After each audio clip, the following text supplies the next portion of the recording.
Baik, terima kasih atas kesempatan yang telah diberikan kepada saya. Perkenalkan, nama saya Kiki Prislia Yunus dari kelas 7D Konsentrasi Audit.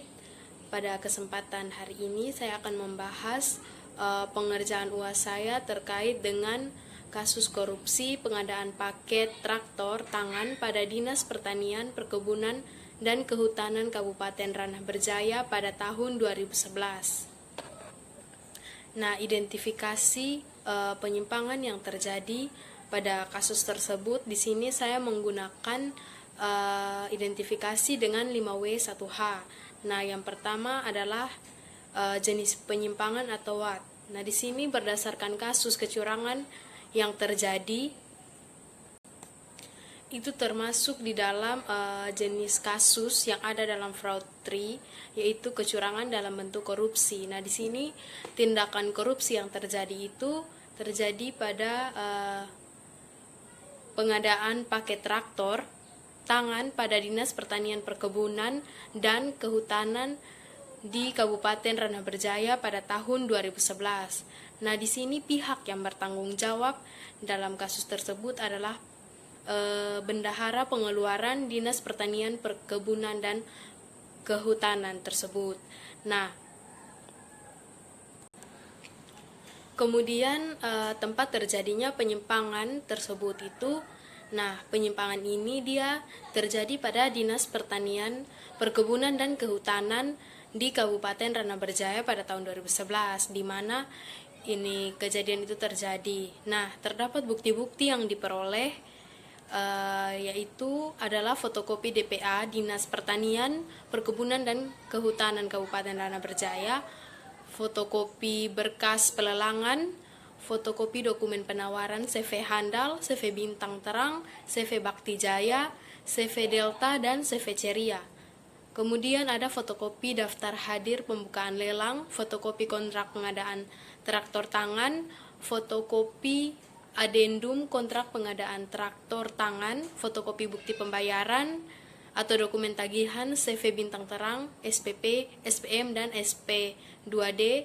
Kemudian ada fotokopi faktur pembelian traktor merek Cameo model CP131 dengan output 7 HP kepada Toko Sarana Tani Makmur, Jakarta, fotokopi faktur dan kwitansi ongkos angkut traktor dari PT Express Transportasi Jakarta, kemudian fotokopi dokumen penyaluran traktor kepada kelompok tani, fotokopi BAP Kepala BPKAD, kontraktor, Nyonya Hamidah, dan juga Nyonya Asrid Prakarsa. Nah, di sini waktu terjadinya penyimpangan tersebut atau kasus kecurangan tersebut itu sejak tanggal 10 Mei sampai 15 Agustus tahun 2011. Nah, yang menjadi alasan penyimpangan atau kasus tersebut terjadi itu dikarenakan adanya kontrak untuk penambahan volume traktor tangan merek Kubota model Quick G600 dari 150 unit menjadi 200 unit dengan harga kontrak termasuk pajak berubah menjadi 2 miliar 200 juta rupiah termasuk pajak. Nah, jangka waktu sama dengan kontrak semula yaitu 30 hari kerja, dan mata anggaran untuk pembiayaan belanja barang tersebut tidak ada revisi anggaran atau DPA. Kemudian PPTK membuat dan menyampaikan SPPLS pengadaan traktor tangan kepada KPA atau Kepala Dinas Pertanian, Perkebunan, dan Kehutanan. Nah, di sini pengajuan SPPLS tersebut tanpa dilampiri berita acara pemeriksaan dan berita acara serah terima hasil pekerjaan. Nah, di sini Bendahara Pengeluaran Dinas Pertanian, Perkebunan, dan Kehutanan menyerahkan SPMLS pengadaan traktor yang telah ditandatangani oleh KPA Kepala Dinas kepada Kepala BPKAD, dan selanjutnya BPKAD menerbitkan SP2D dengan nilai setengah dipotong PPN 10% sebesar 2 miliar rupiah tanpa disertai berita acara pemeriksaan dan berita acara serah terima hasil pekerjaan. Nah, yang terakhir adalah how atau bagaimana kecurangan tersebut terjadi.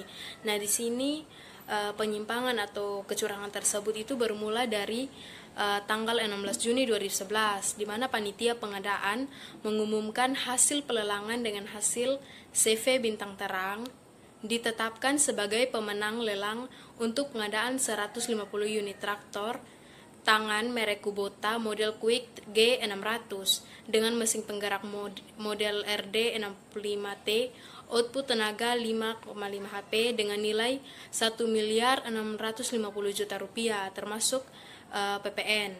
Nah, pada tanggal 20 Juni 2011, Kepala Dinas Pertanian, Perkebunan, dan Kehutanan selaku KPA dan PPK bersama dengan CV Bintang Terang itu menandatangani kontrak pengadaan 150 unit traktor tangan merek Kubota model Quick G1000.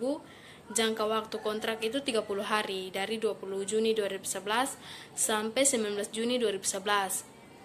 Nah, pada tanggal 29 Juni 2011 itu dilakukan adendum kontrak untuk penambahan volume traktor tangan merek Kubota model Quick G600 dari 150 unit menjadi 200 unit dengan harga kontrak termasuk pajak berubah menjadi 2.200.000.000 rupiah termasuk pajak. Nah, jangka waktu sama dengan kontrak semula yaitu 30 hari kerja.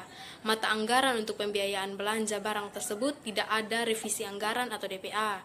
Kemudian pada tanggal 1 Agustus 2011, CV Bintang Terang mengajukan tagihan pembayaran pengadaan traktor tangan kepada PPTK dan Bendahara Pengeluaran Dinas Pertanian, Perkebunan, dan Kehutanan. Nah, pengajuan tagihan tersebut tidak dilampiri berita acara pemeriksaan dan berita acara serah terima hasil. Pada tanggal 4 Agustus 2011, PPTK membuat dan menyampaikan SPPLS, pengadaan traktor tangan kepada KPA atau Kepala Dinas Pertanian, Perkebunan, dan Kehutanan. Kemudian pengajuan SPPLS tersebut tanpa dilampiri berita acara pemeriksaan dan berita acara serah terima hasil pekerjaan. Kemudian pada tanggal 18 Agustus 2011 sesuai dengan pengajuan SPPLS dari PPTK, KPA atau Kepala Dinas kemudian membuat dan menandatangani SPMLS meskipun tanpa disertai berita acara pemeriksaan dan berita acara serah terima hasil pekerjaan.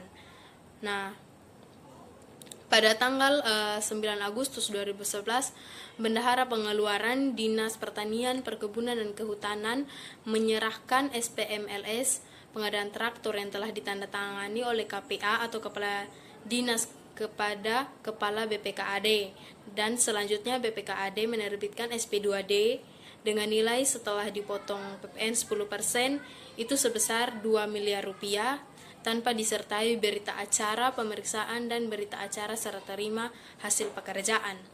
Nah, pada tanggal 15 Agustus 2011, Bendahara Pengeluaran Dinas Pertanian, Perkebunan, dan Kehutanan menemui Saudara Hamida untuk meminta tanda tangan cek tunai Bank Pembangunan Daerah atas pencairan pembayaran pekerjaan pengadaan traktor tangan sebesar 2 miliar rupiah. Kemudian Saudari Hamida mencairkan cek tersebut dan menyerahkan uangnya kepada Saudari Astrid Prakarsa.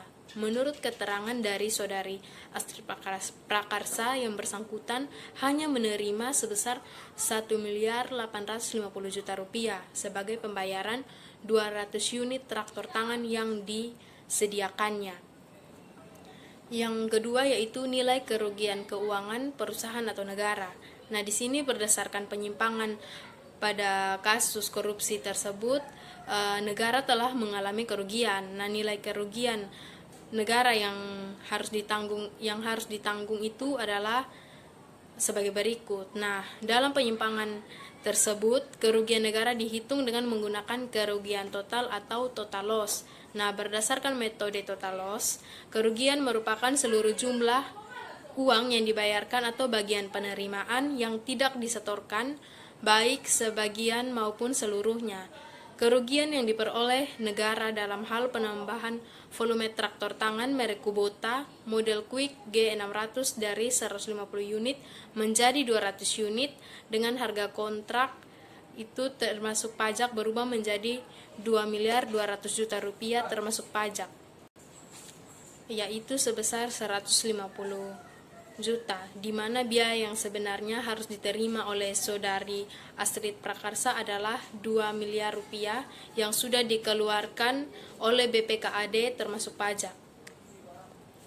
Kemudian identifikasi para pihak yang terkait atau bertanggung jawab dalam kasus tersebut. Nah, pada penyimpangan atau kasus kecurangan tersebut, itu terdapat beberapa pihak yang bertanggung jawab. Di antaranya itu yang pertama adalah PPTK. PPTK karena membuat dan menyampaikan SPPLS pengadaan traktor tangan kepada KPA atau Kepala Dinas Pertanian, Perkebunan, dan Kehutanan.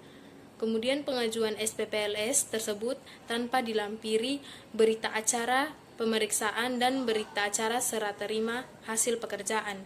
Yang kedua itu adalah KPA atau Kepala Dinas, di mana karena membuat dan menandatangani SPMLS tanpa disertai berita acara pemeriksaan dan berita acara serah terima hasil pekerjaan. Yang ketiga yaitu bendahara pengeluaran Dinas Pertanian, Perkebunan, dan Kehutanan karena menemui Saudara Hamidah untuk meminta tanda tangan cek tunai Bank Pembangunan Daerah atas pencairan pembayaran pekerjaan pengadaan traktor tangan sebesar 2 miliar rupiah tanpa disertai berita acara pemeriksaan dan berita acara serah terima hasil pekerjaan. Sekian presentasi dari saya, semoga apa yang saya sampaikan dapat bermanfaat untuk kita semua. Terima kasih.